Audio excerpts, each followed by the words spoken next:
What's up, YouTube? I'm Brad from Rants. As always, guys, if y'all enjoy our content, don't forget to like, subscribe, and leave a comment down below. Alright, guys, so question of the day. Does Lucasfilm owe Jon Favreau an apology? I would say undoubtedly, yes, they do owe him an apology.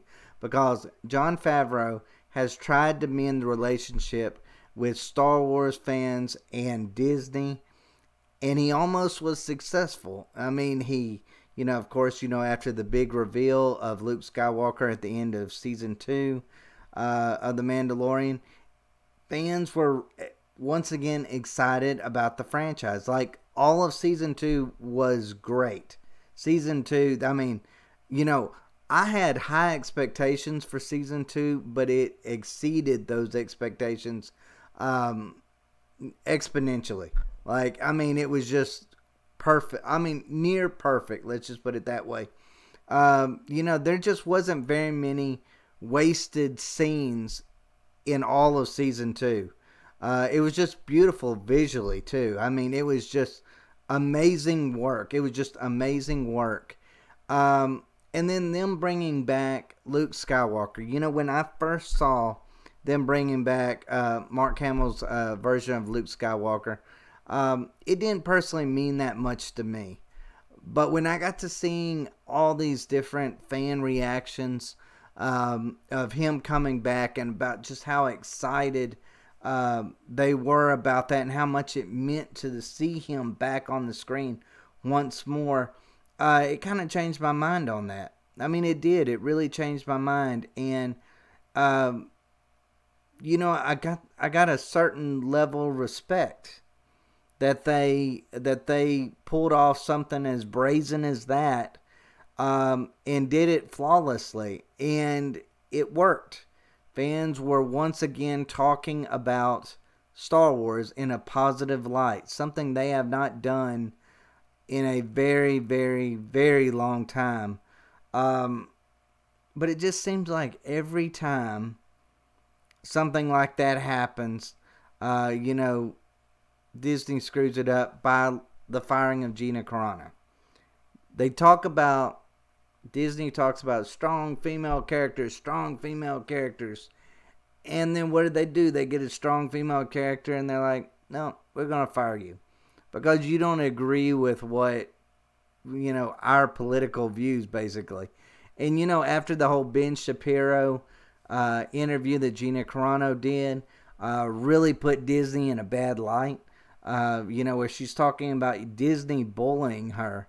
And in a lot of ways, it kind of does seem that way. Like, of course, I'm an outside viewer looking in at this situation, but it really does feel like the Twitter mob bullied her. Disney bullied her by trying to force her to apologize for really just being her. I mean, and that to me was kind of sad. You remember all those years back when that all-female version of Ghostbusters come out, and I forget the woman's name, but supposedly she was bullied on I think it was like Twitter, Instagram, and everybody just rushed to her aid to condemn everybody that bullied her on it, because they're like, that's sexist and that's wrong and blah blah blah. This. There was that one, I can't even think of his name now, conservative commentator that got basically banned, I think, off Twitter, for even, for being a part of it, Milo Yiannopoulos.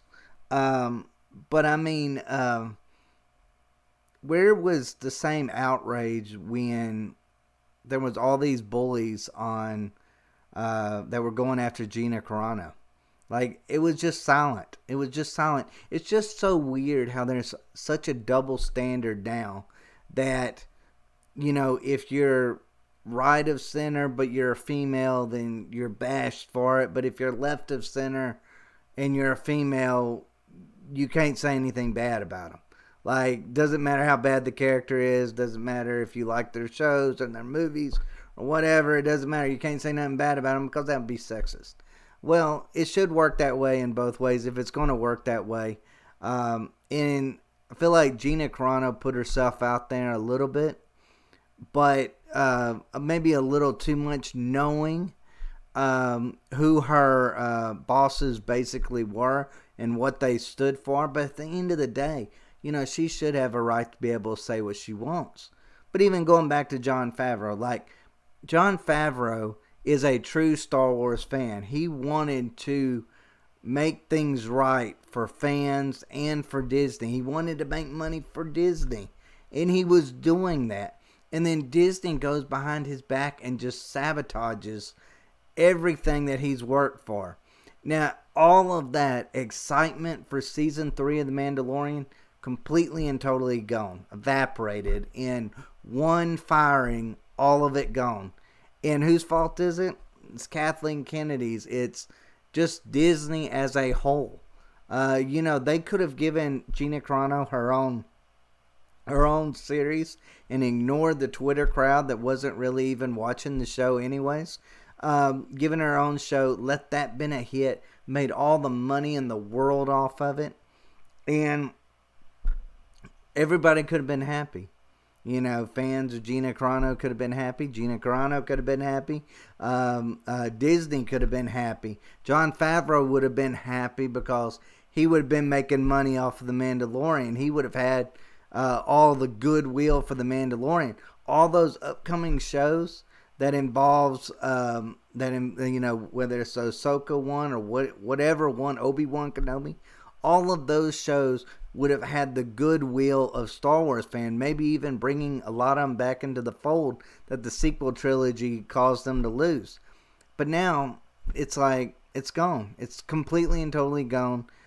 Me, personally, I wasn't like a lot of Star Wars fans after the sequel trilogy. I still had hope for it. I was a big fan of the Clone Wars. I like Star Wars Rebels to a certain extent. Like, I felt like it had some good moments to it. So I wasn't one of those that was after, the Rise of Skywalker that was like, I'm done with this completely and totally. I wasn't that way. I really wasn't. Yes, they did butcher our characters a lot that we grew up with, but I was still willing to look past it. And then when The Mandalorian came out, I got excited about it because I was like, okay, this is one thing that politics really isn't involved in it. They're just there to make good stories. And it carried on through season 2. It got even better in season 2. And I started feeling excitement again for it. Like, I wasn't apathetic towards it. I wasn't, just kind of like, it's a new Star Wars, film or series. I didn't look at it as something that I was middle of the fence with. I was actually excited for the future of it. And then when I heard Gina Carano got fired, I was like, you know what? It's just back to the old stuff. It's just back to the old stuff. And it wasn't that I was a huge fan of Gina Carano. I felt like in some of her acting in season 2 was really kind of lame. But at the end of the day, I mean, a lot of people loved her character. I liked her character, but if she would have just walked away from the show on her own, I wouldn't have been like, oh, this show really needs Gina Carano. I really think she was a good, I felt like her role was reduced a lot in season 2. And if there was any complaint I would have going towards Gina Carano in that regard, would be that, she didn't have very much to do in season 2. And I was kind of hoping, in season 3 that they maybe would extend it a little bit more. But I just kind of feel like, now, everything's just so hypocritical. I feel like, Pedro Pascal can go out there and tell the world, that half the country is racist and bigoted and basically, Nazis, everything in the world, and he doesn't get even a slap on the wrist over it, but yet Gina Carano did. And of course, I don't want to make this whole video about Gina Carano. I just feel like Jon Favreau, though, deserved better from Disney, from his employers. I mean, I know he's probably thinking to himself, what did I get myself into? It's like every time I take 2 steps forward, they take 3 steps back. Like, that's the way he probably has to feel about this. Like, it's a endless loop. Like, Disney doesn't care about fans anymore. And I'm starting to kind of feel that way myself. I'm starting to feel like, hey, they're not really after the money anymore. They're not after the fans. They're just about promoting agendas. And that's it. And I guess that's their new norm. Like, I mean, you watch anything on Disney now, you'll see that that's kind of that way from, kids stuff all the way, like little kids stuff all the way up. They're only about identity politics and, pushing specific agendas. Certain agendas that I don't personally adhere to or agree with. And there's some things on Disney Plus, and I will admit, I mean, not Disney Plus, but on Disney as a whole, that I take offense to, especially when it comes to my young daughter, because, now I especially kind of feel like I don't want my daughter to grow up being anything looking up to Disney in any way, when I know that they're not really pro-woman as what they try to act like they are. They're not pro-female. They are pro-liberal female and liberal females that agrees with them 110%, not 99.9%. So it doesn't matter what side of the aisle you're on anymore when it comes to Disney. If you don't toe the line that they create for you, you're out. You're just out. They don't want no part of you. They make it very clear they don't even want you to watch their programs now. So I just kind of feel like, if you don't agree with it, totally. So I just kind of feel like Disney as a whole is wanting bad will. I really feel that way. And I feel bad for Jon Favreau, because I think Jon Favreau has done a fabulous job with The Mandalorian. I feel like Dave Filoni should feel the exact same way. I feel like, every bit of goodwill that he's made is just going to be completely and totally tarnished in some way. Kathleen Kennedy and Disney will always find a way to screw up Disney Star Wars. Just Star Wars as a whole, because they don't really know what makes it special, because I don't think they're, Jon Favreau knows what made Star Wars special because he was a fan of Star Wars. Dave Filoni knows what makes Star Wars special because he's a fan of it. But you get somebody like Kathleen Kennedy, she promotes that stuff, or any of those higher ups in Disney, they promote that stuff, but I don't think they really give 2 cents about Star Wars. They don't understand what made it special. They just look at it and say, well, there wasn't enough diversity in it. We need to push women maybe forward into the front. Like, they look at the negative aspects of it, and not the positive traits that got fans excited about that franchise as a whole. That's where Disney fails. And so I feel like Disney's failed Jon Favreau in that regard. And you know what?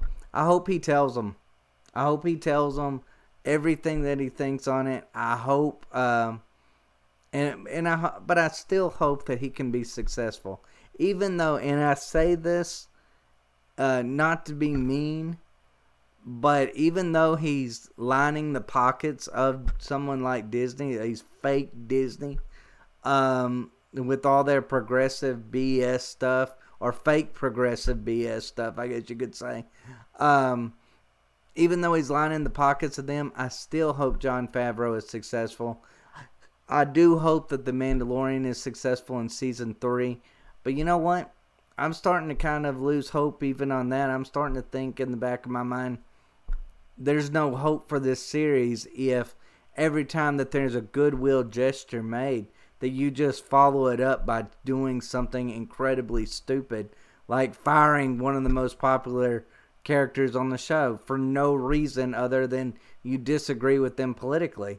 I wouldn't want Pedro Pascal fired either. Like, yeah, I disagree with him. Yeah, I think what he said was reprehensible, but he didn't deserve to be fired over it. I kind of feel like if you're not going to make him do an apology to her, then why would you expect the same from her? If you want to call anybody sexist in any form or fashion, Disney, like you did a lot of us Star Wars fans during the sequel trilogy, I think you ought to maybe look at yourself, because you're a little bit sexist how you treated Pedro Pascal and how you treated Gina Carano. That's just my view on it, guys. Let me know what y'all think. Let me know if y'all think that they owe Jon Favreau an apology. I think Disney does owe Jon Favreau an apology. I think Lucasfilm owes Jon Favreau an apology. Kathleen Kennedy and every one of those higher ups in Lucasfilm and in Disney, I feel like they owe him an apology. But as always, guys, thank y'all so much for watching. Y'all take care.